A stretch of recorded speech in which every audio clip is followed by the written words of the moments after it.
I want to give a warm welcome on a cold day to our friends from Ontario who aren't bothered by cold weather, fortunately, and so I'm delighted to be able to showcase this extraordinary venue, which we'll talk about momentarily.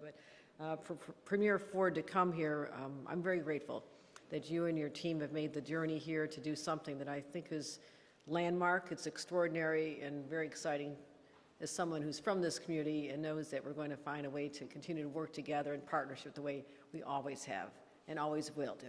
I want to acknowledge Nicole Butcher, the President and CEO of Ontario Power Generation. Thank you for lending your expertise to the cause.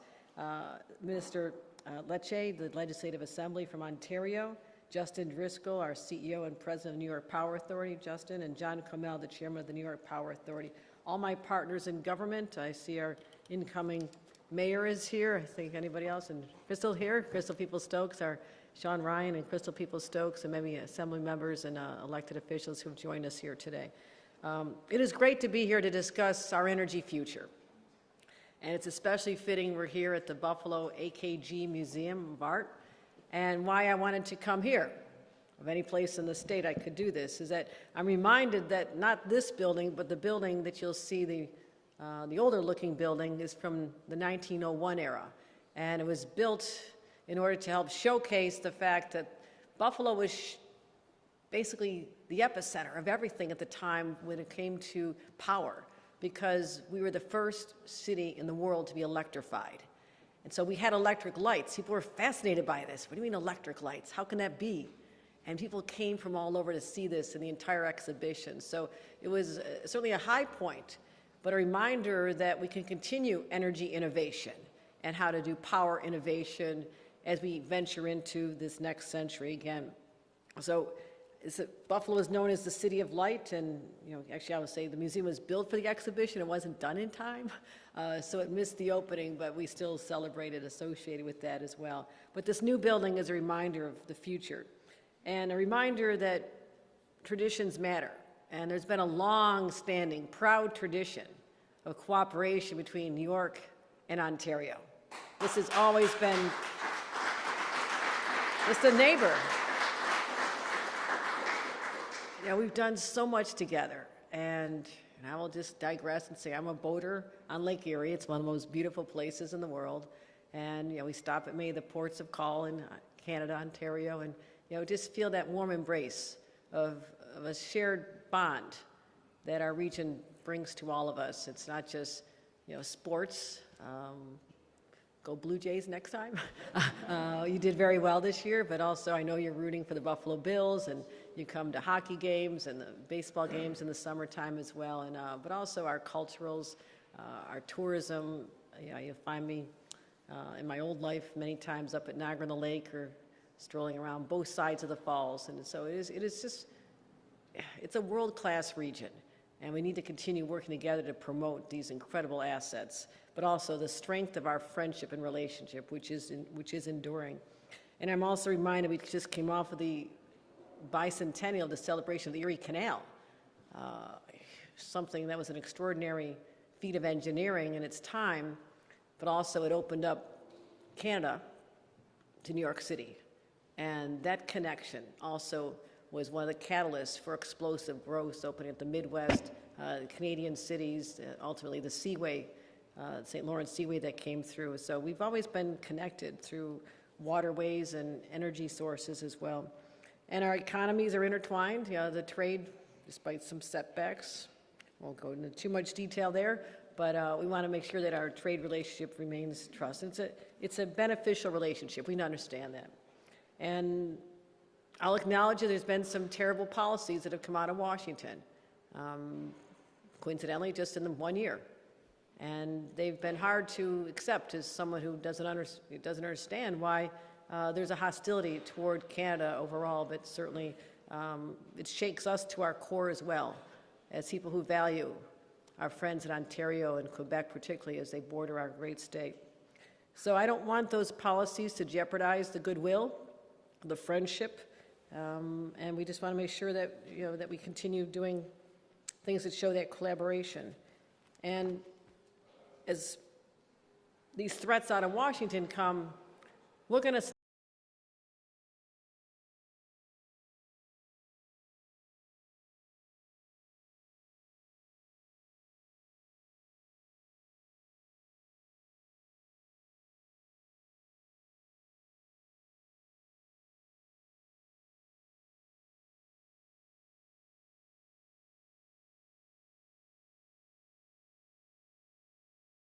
Washington, how destabilizing that is for trade and our relationships overall, but how we can individually step up and ignore that process, those threats, that hostility, and show we truly are friends, truly friends. And so we talked about economic opportunities.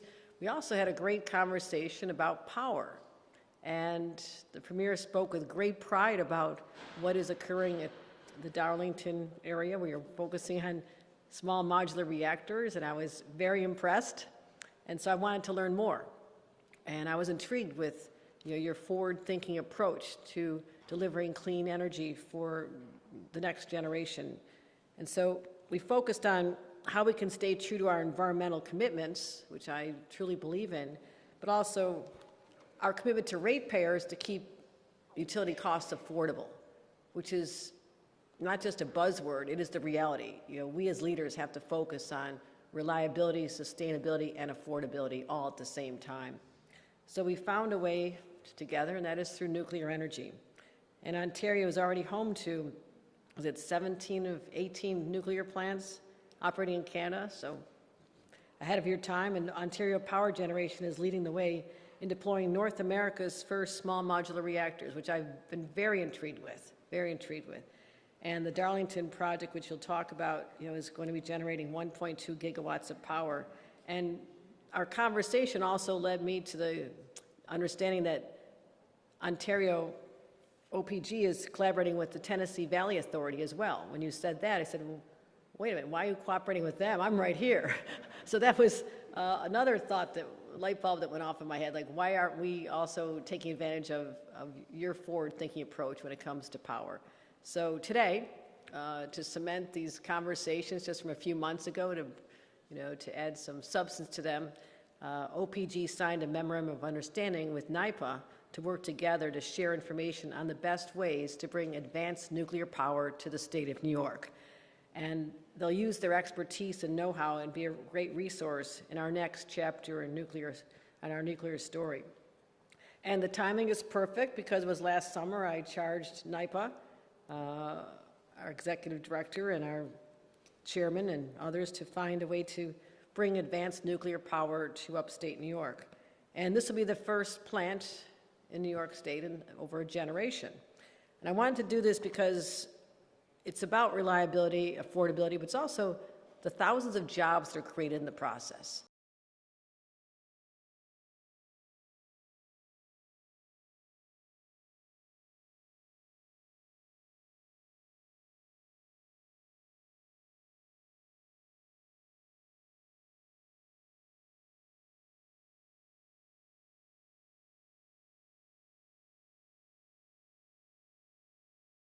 It can power the industries of tomorrow as we're leaning into, especially here in upstate New York. Micron, $100 billion investment to make semiconductor chips. The largest private sector investment in American history is going on just down the road in Syracuse. Right up the road in Buffalo, University of Buffalo, we have $500 million being invested in Empire AI, artificial intelligence for public good. So we need the power source. We want to do all this. Our ambitions are broad. They're exciting.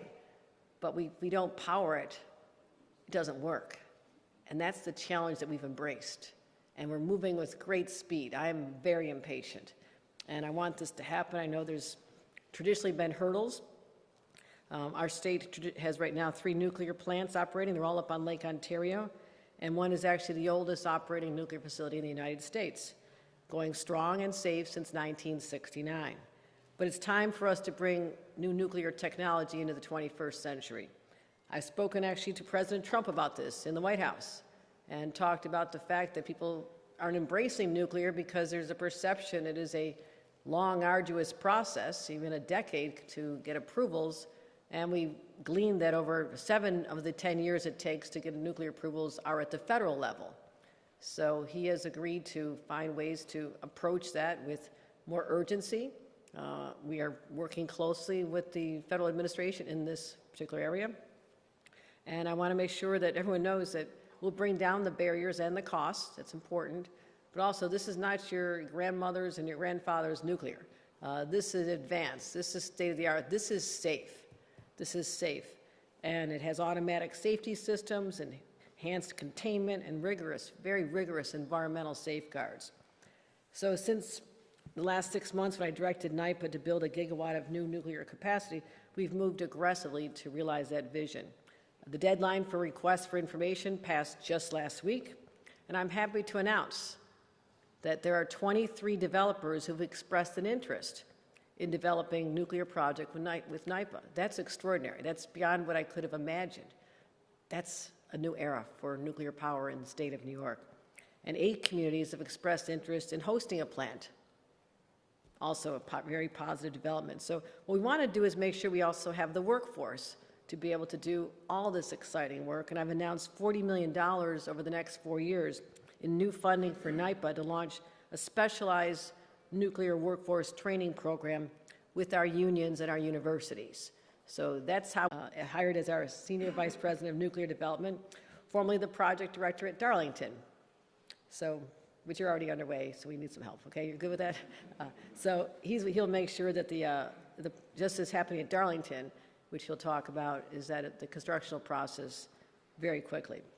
So the first phase is being licensed this year. Will be on track and operational. Our goal is to be within 5 years, not 10, but 5 years. And so we're excited about this and bringing a closer relationship. And in a couple minutes, Premier Ford and I will sign a declaration of intent to reaffirm and strengthen our historic bonds. We'll show the world that we have no tolerance for policies that are intended to drive us apart. We look forward to working together through this particular opportunity and many, many more as we focus on the sharing of opportunities and resources and intellect and expertise that will help bolster both of our economies and keep us strong and to keep the lights on. So thank you very much, everyone. Appreciate you joining us. And I'd like to introduce now Premier Doug Ford. Thank you.